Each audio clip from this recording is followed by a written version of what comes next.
Hi, welcome to our channel where we share the most intriguing stories.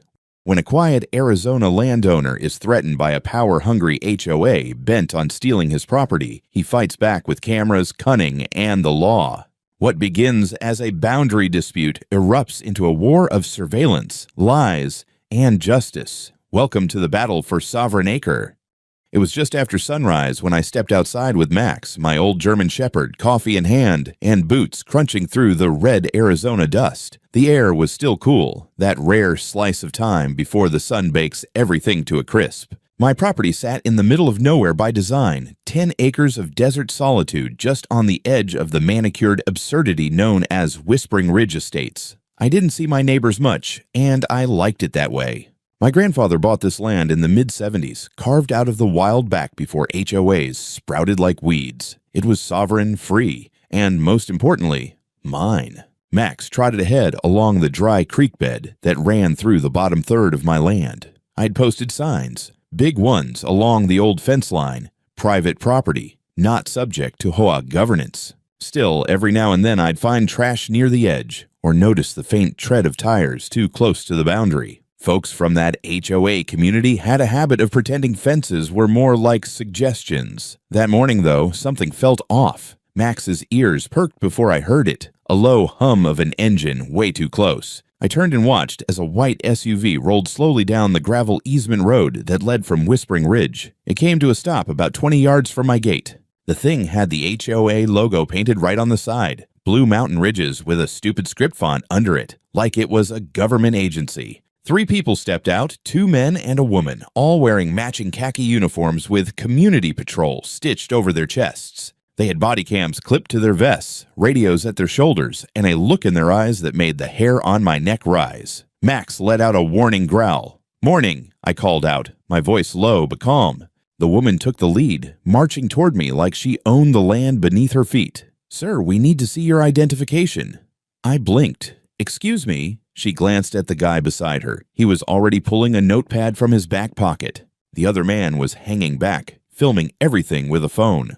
"We've received multiple reports of boundary violations," she said. "Hunting without a permit, trespassing onto HOA land, and other violations of community code. As part of our protocol, you're required to provide ID for documentation." I looked her dead in the eyes and said, "First of all, you're standing on my land. This isn't your community. Second, I'm not required to give you a damn thing. You're not law enforcement." "We have authority granted by Whispering Ridge Estates HOA," she replied. "This area is now under our oversight due to perimeter realignment." I raised an eyebrow. "That's so. You got a badge to go with that oversight?" She stiffened. "Sir, if you refuse to cooperate, we'll have no choice but to call the sheriff. Refusing to identify yourself during a community investigation may result in detainment."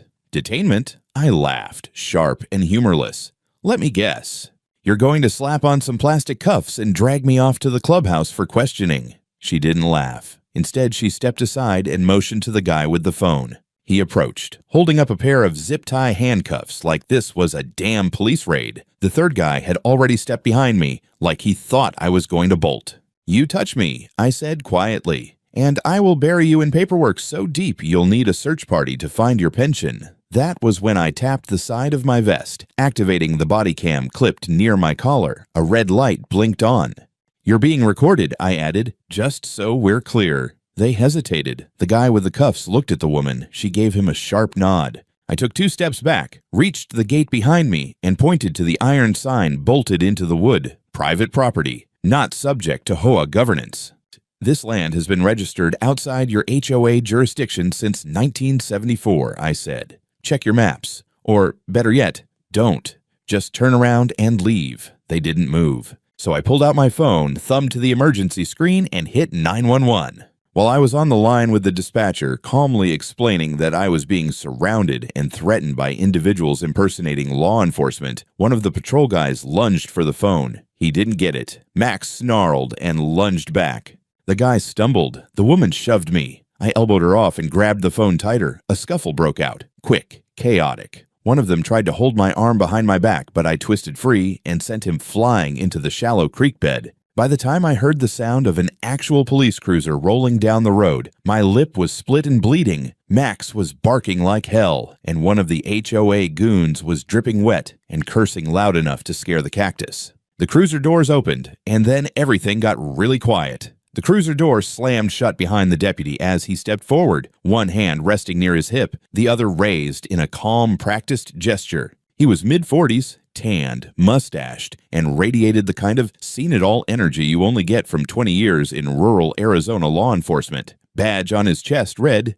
Deputy L. Harrigan, Yavapai County Sheriff's Office. "What the hell is going on here?" he asked flatly, scanning the scene. I stood a few feet from the gate, my lip oozing blood, shirt ripped at the shoulder. Max was still barking, tethered to a fence post. One of the HOA guards was soaking wet, flailing to get out of the creek. Another was holding my phone like it belonged to him, and the third had a smug little notebook in hand. All three tried to speak at once. Harrigan raised a finger. "You," he said, pointing to me. "You live here?" "I do. Randall Jones, property owner." "You called it in?" "Yes, sir. These three tried to detain me on my own damn land." "That's a lie," barked the woman in uniform, stepping forward. "We're with Whispering Ridge Estates HOA patrol. This man refused to identify himself while trespassing on our jurisdiction. We have authority to hold him until law enforcement arrives." Harrigan turned to her slowly. "Are you a peace officer?" "We're authorized community patrol, appointed by the HOA board." "So, no, not police." He glanced at the cuffs still dangling from the belt of the guy next to her. "You tried to cuff him." "He was non-compliant," she snapped. "He struck one of our officers." "I have everything on video," I cut in, holding up the still recording body cam. "I also have surveillance footage from the driveway, front gate, and the north fence. Plus this guy," I pointed to the one with my phone, grabbed my device mid-call to 911. "That's theft at the very least." "I was trying to prevent escalation," he shouted, immediately defensive. "Oh, you escalated all right," I said. Deputy Harrigan gestured toward his cruiser. "Let's separate everyone. Mr. Jones, you come with me. You too. Stand over there. And you." He pointed to the wet one struggling with his boots. "Go drip somewhere else." As we walked toward the patrol car, I gave Harrigan a quick rundown. Told him about the altered boundary claims, the HOA letters, the previous notices I'd received. I handed over a printed copy of my property deed and an official Yavapai County plat map, dated 1974, with my grandfather's name still visible on the original registration. "No liens, no HOA attachment, nothing on record that says they can touch this land," I added. He nodded, flipping through the paperwork. "You a lawyer?" "Used to be a court officer, bailiff, judicial assistant, and part-time bounty recovery. I've seen enough people try to fake authority to last a lifetime." When Harrigan returned to the HOA trio, they were still mid-rant about community safety, ecological violations, and some nonsense about harmonization of the perimeter zone. "Got any paperwork proving this man is under your HOA's jurisdiction?" Harrigan asked. The woman pulled out a manila folder and offered him a crudely printed map and a typed statement signed by Karen Mandel, HOA president. Harrigan glanced at it, squinting. "This is a boundary expansion proposal, not a legal annexation. It's not even county stamped." "It's pending," she insisted. "We've submitted the realignment to the planning department, and we're told to begin soft enforcement." "Soft enforcement?" Harrigan raised an eyebrow. She hesitated. "You can't detain people on land that isn't yours because you wish it was," he said flatly. "And you definitely can't do it while impersonating police." The smug guy with the notepad muttered under his breath, "This wouldn't be an issue if Karen had just filed that damn paperwork last month." Bingo. "You want to repeat that?" I asked, stepping forward. He paled. "No." Harrigan turned to him. "That sounds like you just admitted that your entire claim rests on paperwork you haven't filed." He looked ready to melt into the ground. I was told to sit tight while the deputy called in a second unit to mediate the scene. Meanwhile, Max sat next to me like a battle-weary soldier, tail thumping in slow rhythm against the dry grass. By the time the second deputy arrived, the scene had devolved into 3 HOA patrol officers contradicting each other under increasingly panicked tones. I handed over the surveillance footage on a USB stick, which Harrigan pocketed and promised to log into evidence. As the sun climbed high over the desert, the deputy escorted all 3 of the so-called patrol officers back to their SUV. No arrests for now, but plenty of notes taken and a warning issued that if they returned to my property again, things would get criminal. Before they left, I heard the woman mutter something into her radio. The only words I caught were, "Karen's not gonna like this." I wasn't smiling, but Max was, probably because he could smell fear. 2 days after the showdown with the so-called patrol, I found myself sitting at my kitchen table with a stack of documents spread out like a crime scene. Max lay under the table chewing an elk bone, blissfully unaware that his human was waging a one-man war against bureaucratic lunacy. The sheriff had left me with a neat packet full of incident numbers, evidence logs, and a note reminding me to follow up with county records. Harrigan didn't say it outright, but the look in his eyes told me he suspected this wasn't an isolated dust-up. And he was right. That morning, my mailbox held a new envelope from Whispering Ridge Estates. Same logo, same pretentious font. Inside was a formal invitation, or summons really, to attend the next HOA board meeting to resolve jurisdictional misunderstandings. The tone was syrupy, the phrasing fake polite, the kind of thing written by someone who believed passive-aggressive. Language was a personality trait. They wanted me to attend as a concerned resident. Funny considering I was not, had never been, and would never be one of their residents. Curious though, I decided to go. Better to hear their insanity firsthand. The meeting was held in their clubhouse, an over-air-conditioned monument to beige. The place reeked of lemon cleaner and stale coffee. As I stepped inside, a dozen pairs of eyes landed on me like I had walked into a church wearing a Satan for President shirt. I recognized none of them, though I saw the 3 patrol officers sitting on one side of the room, suddenly very interested in their shoes. At the far end of the long conference table sat a woman in her 50s, platinum hair pulled into a bun so tight it looked like it had something to hide. Her blazer was a shade of navy that said expensive, and her posture screamed, "I love controlling people." She smiled as I walked in. Not a real smile, but the type used by predators before they ask if you're lost. "You must be Mr. Jones," she said, rising to shake my hand. "I'm Karen Mandel, president of the Whispering Ridge Estates Homeowners Association." She said it like she expected applause. I nodded once. "Pleasure. I see the patrol forgot to tell you I'm not part of Whispering Ridge." "Oh, but that's precisely why you're here," she said, motioning to a chair. "There seems to be confusion about your property's status, and we'd like to clarify things for the sake of community harmony." I sat. "Great. Clarify this. I'm not in your HOA." A murmur rippled around the room. One man adjusted his glasses, looking like he'd just heard a dirty word. Karen folded her hands. "Mr. Jones, we've recently undergone a perimeter realignment. Parts of your land fall within the designated ecological buffer zone. That makes your property subject to limited oversight until formal annexation is complete." I chuckled. "That's cute. But unless you got a time machine and signed my grandfather onto your HOA back in 1974, you have no claim." Her smile hardened. "We are acting under authority of the board." The vote was unanimous. "Which board?" I asked, tilting my head. "Because I checked county records. Last official HOA election on file was 5 years ago, and your name isn't on anything." That got her. A tiny flicker flashed across her face before she smoothed it out. The kind of flicker that says, "How the hell did he find that out?" "Those records are outdated," she replied too quickly. "I was appointed interim president by the previous board." "Funny," I said, leaning back, "because I spoke to the previous president yesterday. He told me, quote, she bulldozed her way in after I stepped down for health reasons. Nobody voted for her. She just declared herself president and locked everyone out of the system."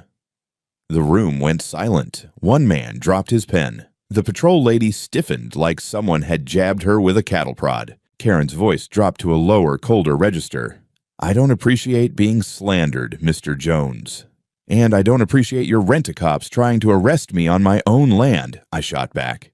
"But here we are." She stood so abruptly her chair scraped the polished floor. "The patrol acted under my directive, and they were well within their rights to verify your identity during an investigation." "Wrong again," I said calmly. "And the sheriff agrees with me." That one landed hard. Her eyes narrowed to slits. For the first time, the board members around her began shifting uncomfortably, whispering among themselves. Her aura of control cracked, just a hairline fracture, but I saw it, and I knew she saw me see it. She leaned forward. "Let me make something perfectly clear. Resistance to HOA oversight will only make this more difficult for you." Whispering Ridge values order. Compliance ensures harmony. I raised an eyebrow.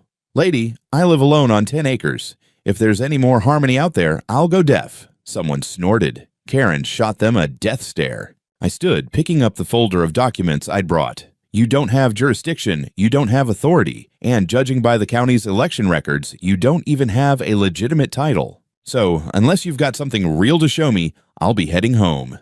Her lips tightened. This isn't over. Never is, I said, giving her a polite nod. Have a pleasant evening. As I walked out, I heard one of the board members whisper, "Did we really never vote for her?" Another replied, "I thought we did, didn't we? I don't remember a meeting." Yeah, that figured. Outside, the sun was dipping behind the ridge, casting long shadows across the perfectly trimmed lawns. Max was waiting in the truck, tail thumping. I scratched behind his ears and took a long breath. Something was rotten in the kingdom of Whispering Ridge, and for the first time, they knew I knew it. It started with a whisper and ended with a goddamn drone. At first, I didn't think much of it. A couple odd looks at the feed store. A neighbor who used to wave now just nodded stiffly and kept walking. I chalked it up to the usual HOA rot creeping beyond its borders, people whispering nonsense over fences, drinking HOA Kool-Aid, and assuming anyone who didn't fall in line was either dangerous or a socialist. Then I got a call from a woman named Claire, who lived 2 lots down along the dry ridge. She'd always been friendly in that wave from the driveway kind of way, but this time her voice was tight. "Randall," she said, "did you know there's a Facebook group going around with your picture on it?" I blinked. No. What kind of picture? A still from a trail cam looks like. You're in camo. Says you've been hunting illegally and endangering wildlife near Whispering Ridge. They're warning parents not to let their kids near the creek. Jesus. They also posted a picture of Max. Called him aggressive. That's when the switch flipped. I wasn't just dealing with some HOA playing Emperor of the cul-de-sac anymore. This was a smear campaign. I spent the next hour digging through Facebook. Found the group, Protect Whispering Ridge. Banner photo of a sunrise over desert brush, captioned, "For a safer, cleaner community." My face was plastered in the 3rd post down, right above a rant from a concerned citizen named K. Mandel, urging increased vigilance against non-compliant residents near our borders. There were dozens of comments, some ignorant, some outright venomous. The icing on the cake? A blurry drone photo of my backyard fire pit with the caption, "Unauthorized burn site observed again." What is he hiding? I laughed. Not because it was funny, but because it was so damn predictable. Classic Karen, manipulate the narrative, control the optics, and hope no one looks too closely. Well, I looked. And I decided to give her something to look at too. That night, I staged a little performance. Set up a dummy in hunting camo behind the shed, rigged a scarecrow torso with an old jacket and one of my granddad's hats, propped up a foam elk decoy next to it. Then I turned on every damn infrared trail cam I owned, plus a couple of motion sensors linked to my phone. Finally, I tossed some raw meat on a nearby stump to attract coyotes. Next morning, sure enough, I heard the buzz of a drone slicing through the early air like a mechanized mosquito. It hovered over my property line, dipped low near the shed, then zipped off. Less than 3 hours later, another post went live in the HOA group. More disturbing footage from Jones's property, suspicious figures spotted with possible weapons. But this time, they messed up. The footage was clear enough to catch part of the drone's serial number. Better yet, the HOA fool flying it hadn't accounted for the fact that he hovered over my land for more than 5 minutes, long enough for me to claim trespassing under Arizona statutes. I ran the serial number through a public drone registry and, surprise, surprise, it came back linked to David Mendel, the husband of Karen herself. According to the FAA record, it had a commercial flight permit, which meant he was likely being paid. Which meant this wasn't just nosy neighbors, it was a coordinated surveillance op. So I made a few calls. One went to a friend of mine, Jasper, a retired private investigator who owed me a few favors and had a talent for sniffing out digital footprints. The other went to my lawyer, who damn near choked on his sandwich when I told him what they'd posted about Max. Defamation, libel, unlawful surveillance, harassment. It's a buffet of torts, he said. I'll prep a preliminary notice of cease and desist. While he worked on that, Jasper worked on David Mendel. Within 48 hours, I had a neat file with screenshots from private emails, obtained through what Jasper called ethical mirroring, showing that Karen had directly instructed David to monitor Randall's property and capture video of any violations, real or staged, her exact words. Meanwhile, I compiled my own footage. The drone hovering, the dummy, the coyote that sniffed the foam elk, and Max quietly lying under the porch through it all like a furry Buddha. I uploaded the whole thing to a YouTube channel I created on the spot, Sovereign Acre Fighting HOA Tyranny. Within 24 hours, the video had over 12,000 views and was already spawning angry comments, support messages, and a few "I thought I was alone" replies from other folks being bullied by HOAs. But the best part? The local ABC affiliate picked it up the next day and sent a van out to interview me. I stood next to Max, pointed to the signs at my gate, showed the reporters the fire pit, the shed, and the dummy, and then walked them through the Facebook slander, the drone footage, and the emails. By the time the segment aired, Karen Mandel's smiling headshot from last year's Whispering Ridge newsletter had become a split screen with the words "drone surveillance scandal" beneath it. She wanted to control the narrative. Instead, she handed me the microphone.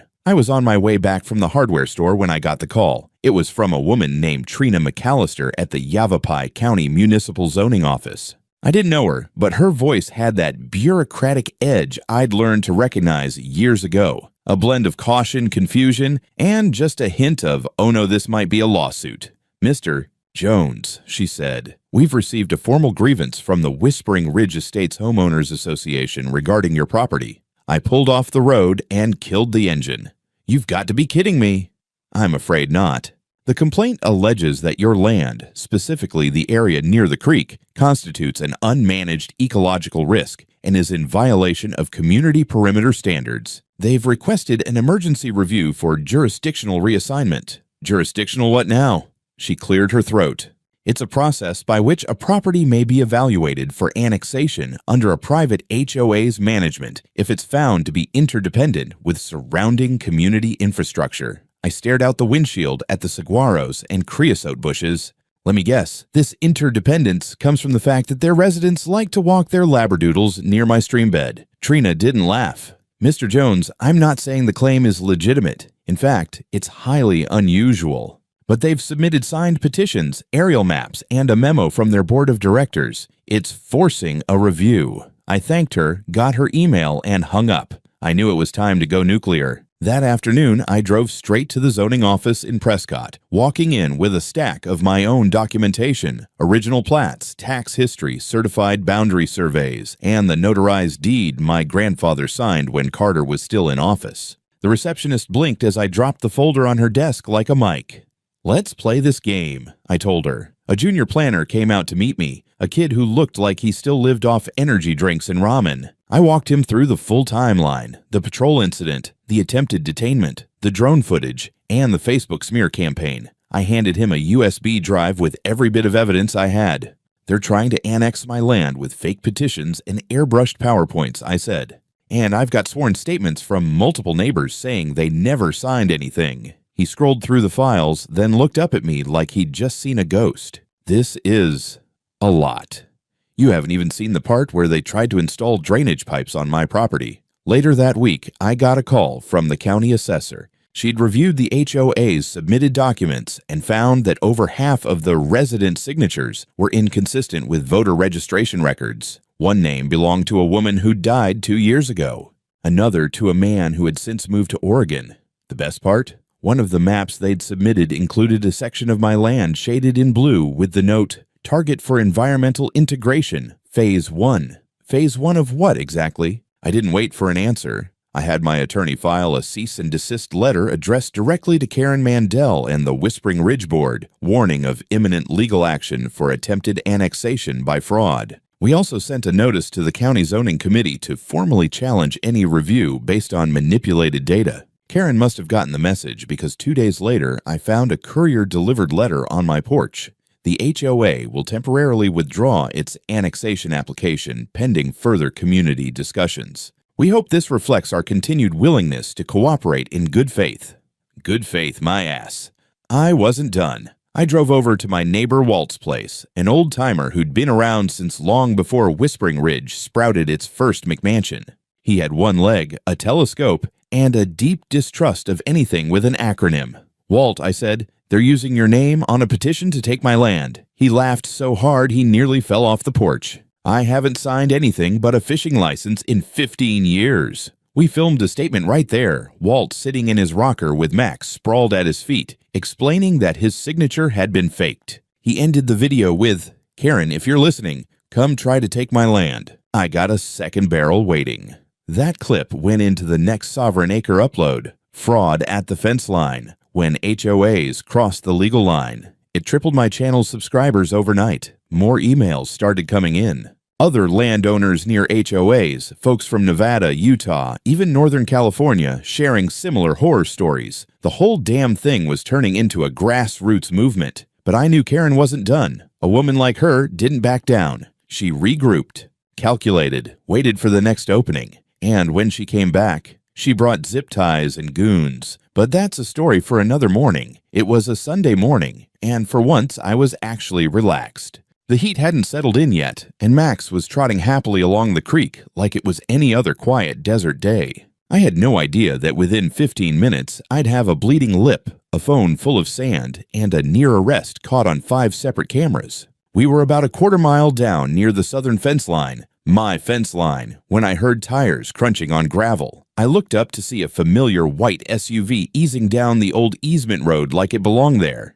Same stenciled logo. Whispering Ridge Estates, Community Patrol. The HOA Goon Squad had returned. 3 of them again. Different faces, same uniforms. They even upgraded. Now they had new black tactical vests and body cams that looked like they'd been bought in bulk from a surplus site. One of them, stocky, bald, way too serious, stepped out with a clipboard. The second stayed by the SUV, hand on his hip like he thought he was a cop. The third, a tall guy with aviators and a GoPro strapped to his chest, walked straight toward me. "Mr. Jones," the clipboard guy said, "you're required to present identification immediately. We've received reports that you've been trespassing and endangering HOA land." I raised an eyebrow.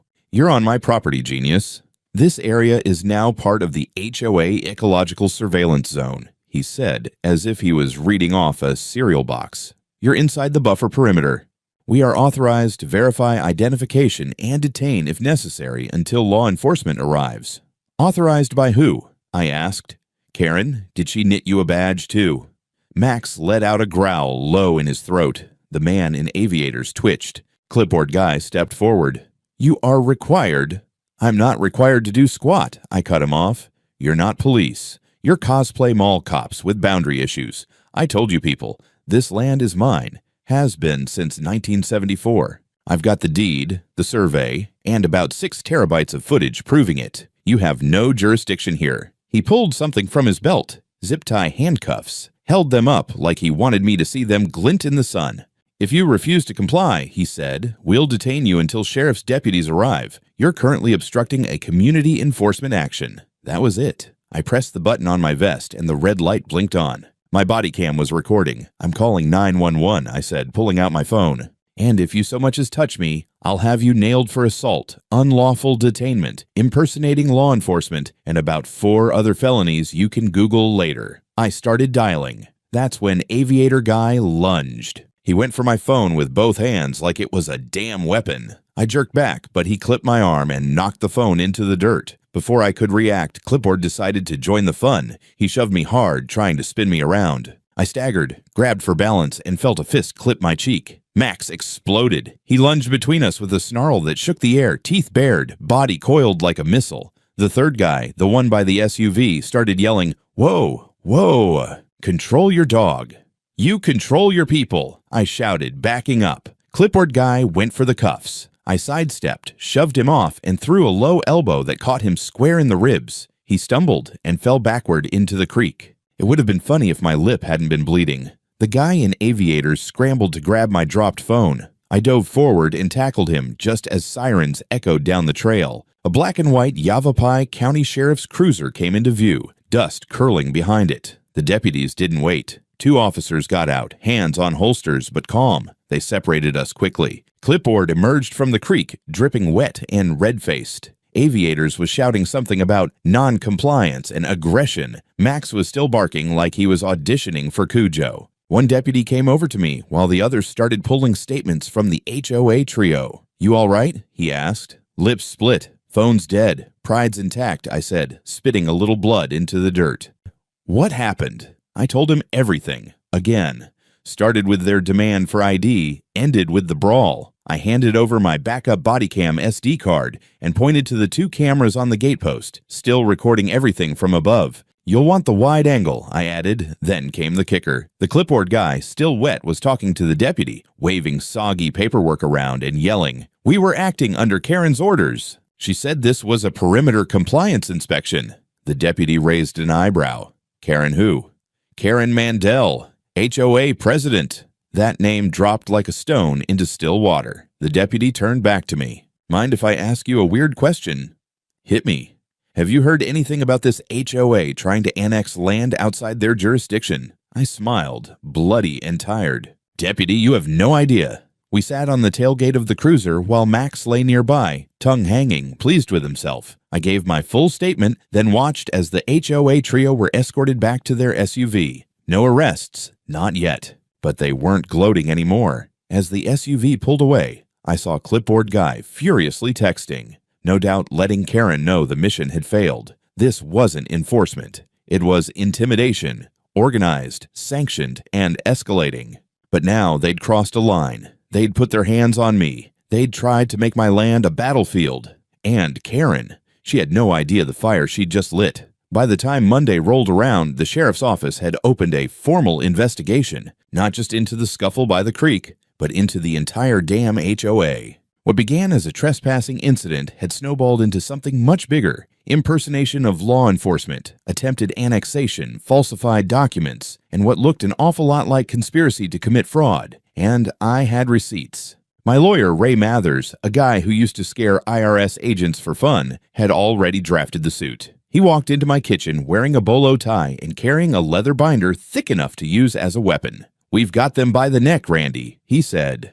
"It's time to file." The civil suit listed Karen Mandel personally, along with the Whispering Ridge Estates HOA as a corporate entity. Allegations included attempted unlawful annexation of private property, falsification of jurisdictional claims, coordinated harassment and impersonation of law enforcement, unauthorized surveillance and defamation via social media, physical assault and property damage. Ray had even attached digital exhibits, body cam footage, drone ID logs, screenshots from the HOA Facebook group, and a notarized statement from my neighbor Walt confirming his faked signature. The pièce de résistance? A forensic report from Jasper showing email metadata linking Karen's personal Gmail account to multiple internal HOA documents where she referred to my land as eventual acquisition and authorized indirect enforcement. That phrase, indirect. Enforcement was like throwing gasoline on a fire. We filed the suit publicly, and I uploaded a video titled HOA Tyranny Ends Here, the lawsuit they didn't see coming.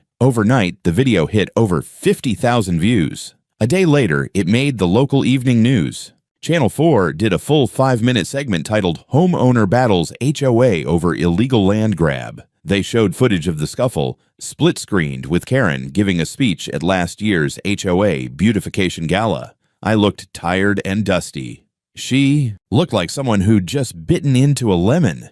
Within 72 hours, other residents of Whispering Ridge started speaking out. Turns out I wasn't the only one Karen had tried to push around. One couple came forward saying she'd ordered a fence torn down because it interfered with visual uniformity. Another claimed she'd imposed fines for unauthorized bird feeders. A woman named Elise, widowed mid-60s, testified that Karen had sent letters threatening lien action if she didn't repaint her porch steps to match HOA-approved hues. The dominoes began to fall. The county zoning office formally rejected the HOA's annexation petition, citing procedural fraud and unverified signatures. Trina McAllister herself called me personally. "Mr. Jones," she said, "the board is under audit." And Karen, well, she might want to call a lawyer. She wasn't exaggerating. Sheriff Harrigan, cool as ever, showed up at my gate that same afternoon.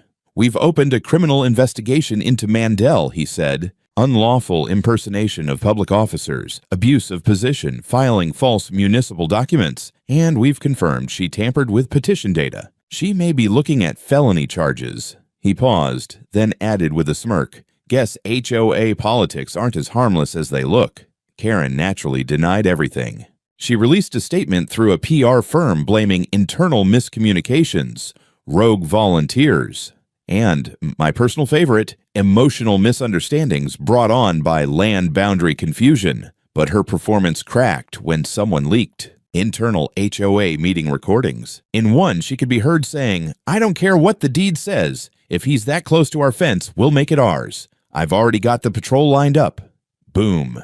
Viral. Over 100,000 views in a week. By the end of the month, I was sitting on a local morning show couch in a button-down shirt, talking to a cheery anchor about property rights, personal liberty, and the importance of standing your ground. The headline on screen: "From Target to Titan, Randall Jones fights back against HOA overreach." Ray called me that evening. "She's cooked," he said. "Yavapai County just filed criminal charges: wire fraud, impersonation, conspiracy, misuse of HOA funds. You'll be getting a court date soon, but not as a defendant." 2 days later, I got a call from a lawyer representing 4 other homeowners. They were filing a class action suit against the HOA, and they wanted me to be their primary witness. Karen's empire was crumbling like stucco in a sandstorm, and I hadn't even finished my coffee. Karen's trial wasn't flashy. No cameras in the courtroom, no celebrity lawyers, just a plain beige room in Prescott, Arizona, filled with bad fluorescent lighting, cheap water pitchers, and a jury that looked like they'd rather be anywhere else but me. I was exactly where I wanted to be. When I took the stand, I told them everything. From the first confrontation at the creek, to the drone footage, to the emails calling my land eventual acquisition, I showed the jury my bruises, my body cam footage, the fake petitions. I played the leaked audio where Karen bragged about lining up the patrol. I made sure they heard every word. Her lawyer tried to paint her as misguided but well-intentioned, a woman overwhelmed by responsibility. The prosecutor buried that narrative under a pile of evidence so deep you'd need a mine shaft to find daylight. Fraud, impersonation, tampering with legal filings, unauthorized surveillance, each charge stacked like a brick on Karen's back. The look on her face when they played the clip of her saying, "I don't care what the deed says," was worth more than the settlement check. The jury deliberated less than 3 hours. Guilty on all counts. Sentencing came 2 weeks later, 7 years in state prison for conspiracy, document falsification, and impersonation of public officials. She broke down crying when they read the verdict. No one clapped, but I could feel the air shift. Like a dust storm finally settling. The HOA itself didn't survive much longer. The board disbanded under the weight of lawsuits and public embarrassment. Turns out their treasurer had been funneling funds into a private landscaping business run by his cousin. Of course he had. The class action lawsuit led by the other 4 homeowners went through next. I testified again. They won. Over $2 million split between them in damages and restitution. The Whispering Ridge Estates HOA dissolved 6 months later. Their gates now stood open, unlocked, flanked by dead hedges and a faded sign where the logo had been peeled off like a scab. As for me, the court awarded me $420,000 in damages, emotional distress, defamation, property interference, physical assault, and reputational harm. Ray took his 10%, and I used the rest to build a second fence, higher and meaner, steel posts, concrete foundation topped with smooth black anti-climb panels. I added motion lights, new cameras, and a sign on the front gate. Private property. Trespassers will be prosecuted. Ask Mrs. Mandel how that went. Max even got his own plaque on the fence. It reads, "Site Defender." He's still going strong, tail thumping like a diesel engine every time I mention the word Karen. But I didn't stop there. I used part of the settlement money to start something I called the Anti-HOA Expansion Fund, a legal defense network for people fighting overreaching homeowners associations. It started small, just a website, a few articles, but it blew up fast. Donations rolled in. Former HOA victims sent in stories. Lawyers offered pro bono work. We helped a guy in Nevada fight off an illegal lien, a woman in New Mexico stop a HOA from bulldozing native plants on her land,